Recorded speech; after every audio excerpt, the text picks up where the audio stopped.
Bonjour à tous, c'est Itaragayan pour la nouvelle vidéo du jour de la série Fallait que ça sorte. Aujourd'hui, j'ai envie de parler du temps. Qu'est-ce que le temps? Qu'est-ce qu'on en fait? Est-ce qu'on l'utilise correctement ou est-ce qu'on se le fait voler, si j'ose dire? Alors le temps, d'abord, c'est une mesure qui est, ma foi, assez subjective et pourtant qui est à la fois très précise. Subjective dans ce sens que il a, il est élastique mentalement. Quand vous vous amusez, le temps passe à une vitesse de dingue. Quand vous vous ennuyez, le temps prend un temps fou à s'écouler. Vous aurez remarqué ça. D'un autre côté, il est extrêmement précis, puisqu'avec les horloges atomiques, on peut aller jusqu'à une précision de 1 seconde sur 150 000 ans. Je trouve que c'est pas mal comme résultat. Donc on perdrait sur les cadrans 1 seconde tous les 150 000 ans. Je vous laisse calculer la précision, elle est assez loin. Elle est assez puissante. Mais il faut regarder aussi ce qu'on en fait. Si le temps est si précieux, c'est pour deux raisons. D'abord, parce qu'il est limité, en tout cas dans la durée de vie de chacun. On a un certain quota de temps, et une fois qu'on l'a franchi, il n'y en a plus, et même si on est milliardaire, on ne sait pas le rallonger. La deuxième chose qui le rend important, c'est l'inconnu qu'il dégage.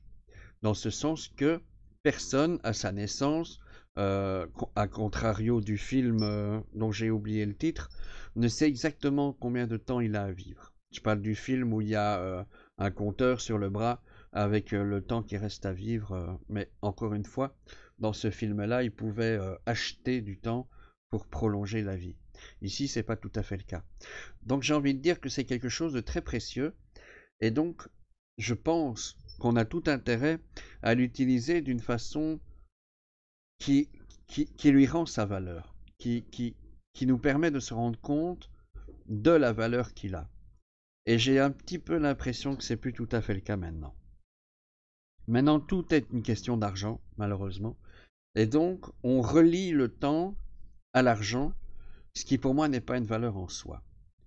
Par exemple, quand vous passez 2 heures à jouer avec vos enfants, je ne sais pas qui oserait aller mettre une étiquette de prix là-dessus, pour dire combien ça vaut.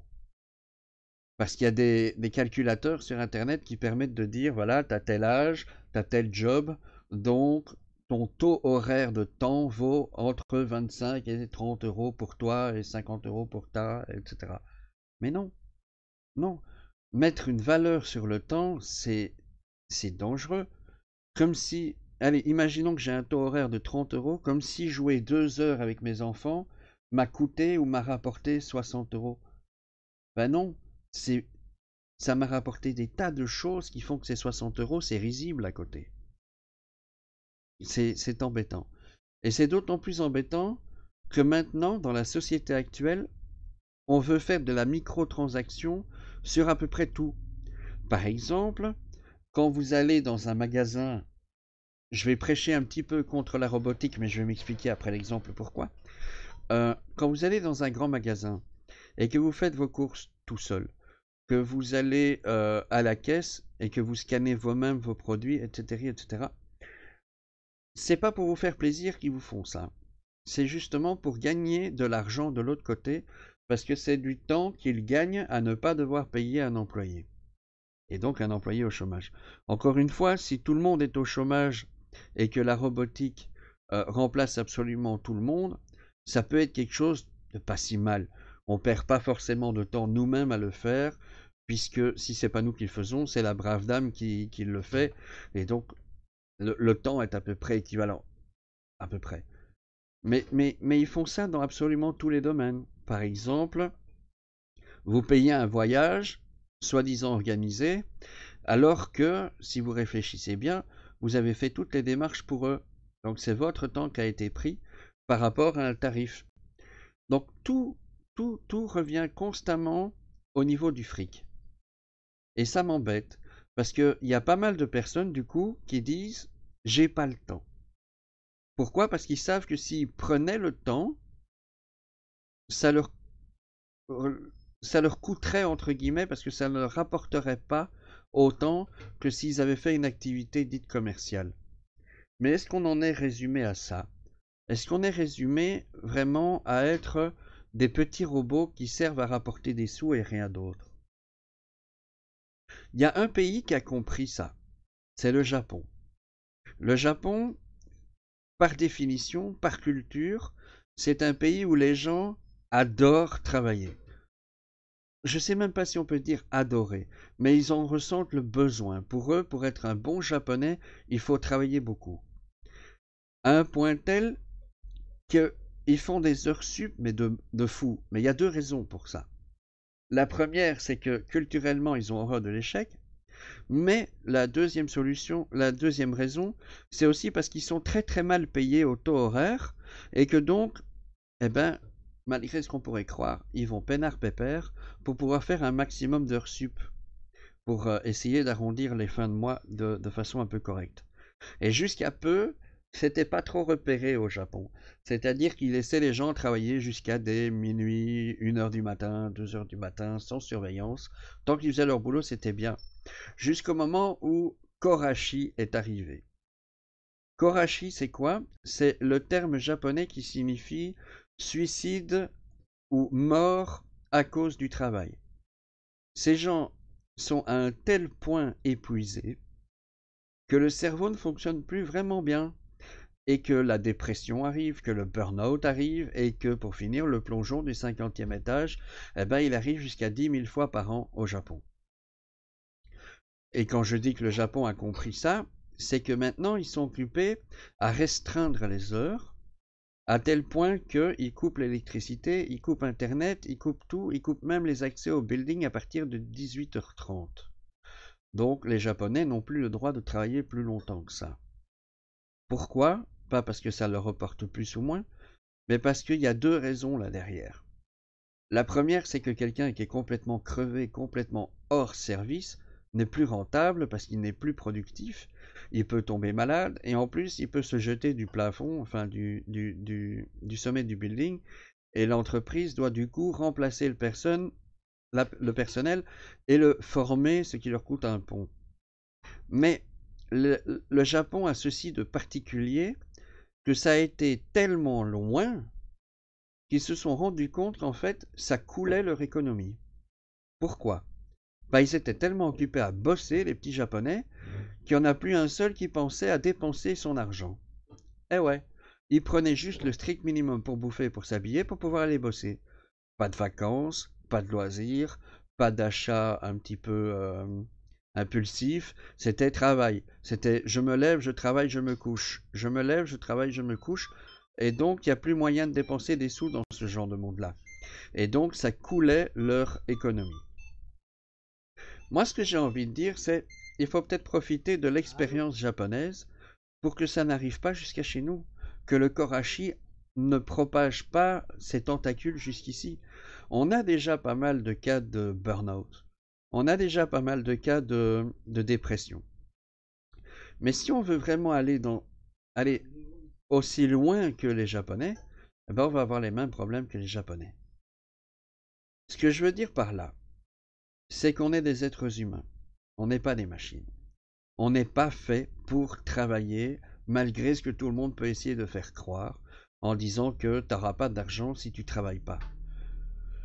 C'est un esclavagisme moderne quelque part. Il vous oblige à travailler en échange d'un petit peu de moyens pour survivre. Vous perdez votre vie à tenter de la gagner. C'est un non-sens. Et là, le Japon a servi magnifiquement d'exemple, puisque ces gens perdaient leur vie à la gagner, pour au final ne même plus en profiter. Donc ils dépensaient plus rien. Voilà. Ça, c'était mon petit coup de gueule sur le temps. Euh, le capitalisme réussit petit à petit à s'en emparer aussi. Bastion ultime de la liberté, c'est quand même le temps, il me semble. C'est mon temps à moi, j'en fais absolument ce que je veux.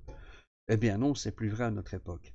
Et encore une fois, comme j'ai marqué sur mon Facebook hier, ceux qui ont du temps n'ont pas d'argent, et ceux qui ont de l'argent n'ont plus de temps. Je crois qu'avec l'exemple du Japon, c'est un excellent exemple. Évidemment, il y a toujours la petite exception du bonhomme qui est né une cuillère en argent dans la bouche et qui doit absolument rien faire, donc il a tout son temps.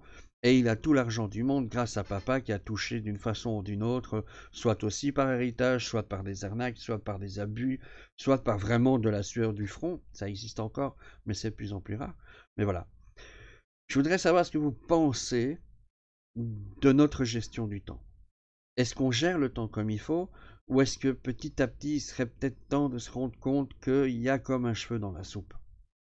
Moi, je suis un des exemples de ceux qui ont beaucoup de temps mais pas d'argent. Ben, je peux vous dire que ça sert à rien. On s'emmerde comme des rats crevés.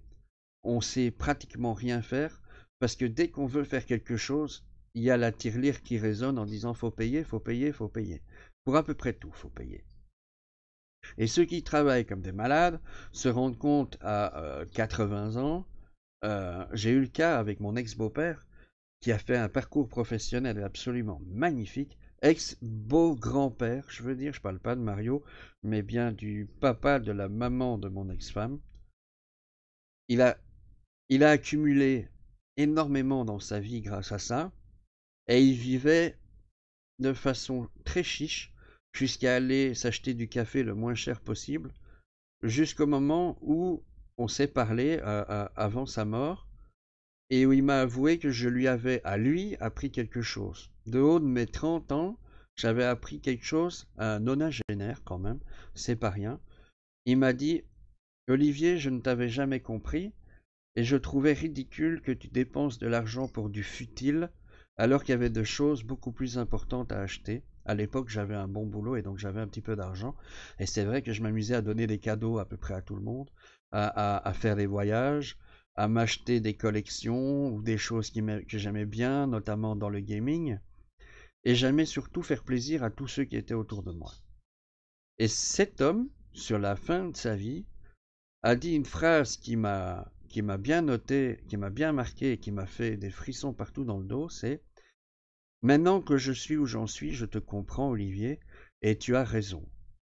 Dépenser de l'argent pour ce qu'on pourrait considérer comme futile est à faire en premier lieu, j'ai envie de dire, parce qu'en fin de compte, si c'est indispensable, si c'est très important, on trouvera toujours de quoi le payer, tandis que si on fait comme moi, d'abord et avant tout l'essentiel, au fin de compte, il ne reste plus rien pour l'amusement, le futile, le loisir. Et ça m'a vraiment touché qu'une personne de son âge et de son statut, quand même docteur honoris causa d'une université ultra connue au Québec, ça fait quand même un petit quelque chose. J'espère avec cette vidéo que cette idée pourrait peut-être germer dans d'autres têtes, se propager, et que le genre humain se relève une fois d'un coup pour dire mais non, il y en a marre. Il y en a vraiment marre de n'être qu'un outil interchangeable. Il faut qu'on reprenne notre humanité. Il faut qu'on redevienne des citoyens qui dirigeons notre vie et non pas des petits robots manipulés par la déité nommée fric. Voilà, je vous donne rendez-vous mercredi pour en parler. Dites-moi ce que vous en pensez. N'hésitez pas à noter dans les tickets, soit sur YouTube, soit sur Steam, des argumentaires pour pouvoir en parler et pour pouvoir animer ce mercredi. Je vous souhaite une excellente après-midi. À demain pour la prochaine vidéo et à mercredi pour le grand live. Ciao tout le monde.